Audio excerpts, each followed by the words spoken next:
In this tutorial, you will learn how to download and install Lenovo Vantage in Windows 11 and Windows 10. First, open your Microsoft Store.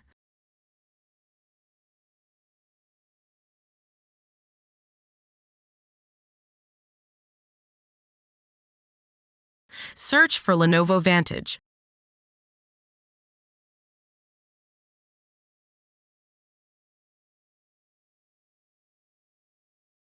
Click on Lenovo Vantage.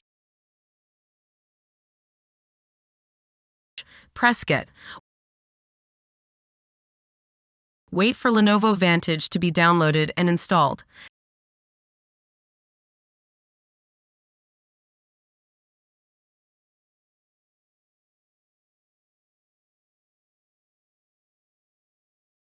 Now open Lenovo Vantage.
If this tutorial helped you, don't forget to leave a like and subscribe. Thanks for watching.